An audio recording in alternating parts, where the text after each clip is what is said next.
I am servant and am called servant. An individual does not, as people imagine, require a first and second name. My name is servant. When people persist in asking, what are your first and second names? I turn away and refuse to listen. The Gentlefolk claim not to comprehend him. How else should servants indicate their servitude?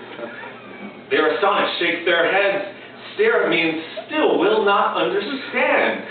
I cannot assist you with an answer, sir. They ask me again, trying to unnerve me. Your name is Stephen Servant? No, my name is Servant. I have no answer to questions such as, why do you call yourself a servant? It pains me that I must hear the words such as unfortunate and pitiable. Must continually point out my vocation. You do not see a servant? You have not noticed my resplendent liver? The rule number 1, the servant always serves in a clean livery and never gives up. People rely on patterns, and if they're missing, the world dims around them. Servant is neither a Christian nor a surname. My name might have been footman, valet, or right-hand man. I could also be called aide, adjunct, attendant, or lackey, but no word better describes my character. Always ready to serve.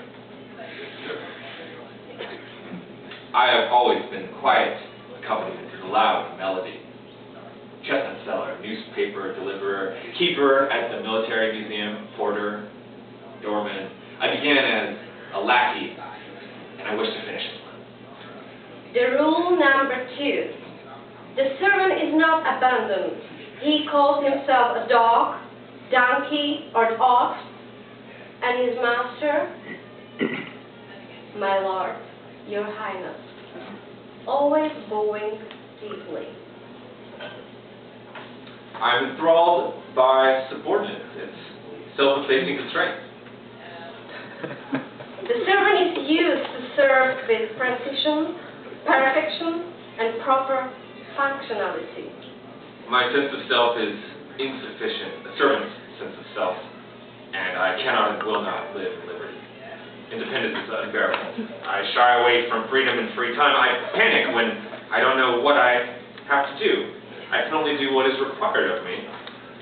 I seek release from the burden of individuality and willingly put myself on a lead. I want to be available to my master day and night like an object, for the master is incapable of basic tasks and only the servant can fulfill them for him, only he wants to.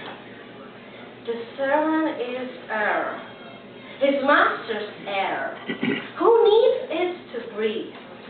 Only a good master knows how to treat the servant.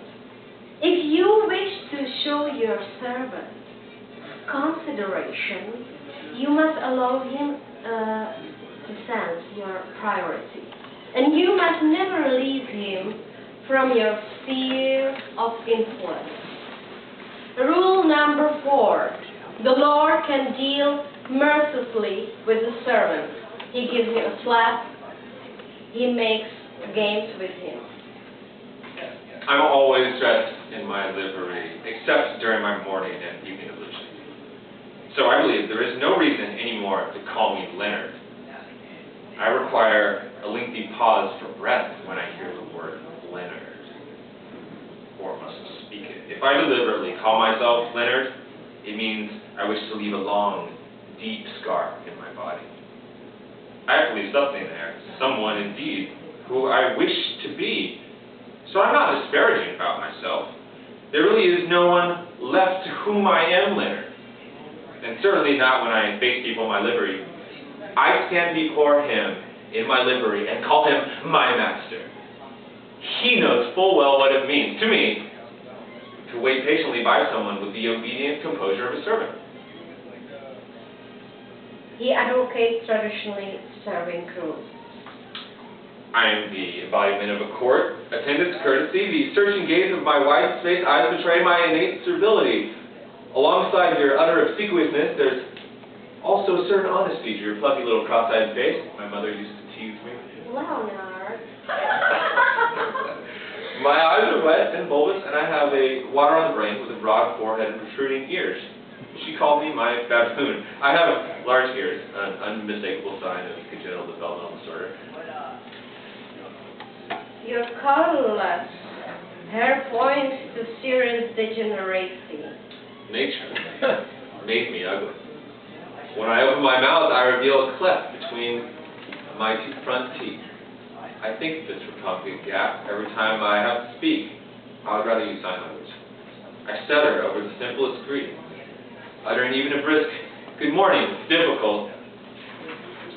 I have no desire to wish anyone except my master a good day or a good evening. It is required of the servant that he exchange words only with his master. Forcing me to speak has a crushing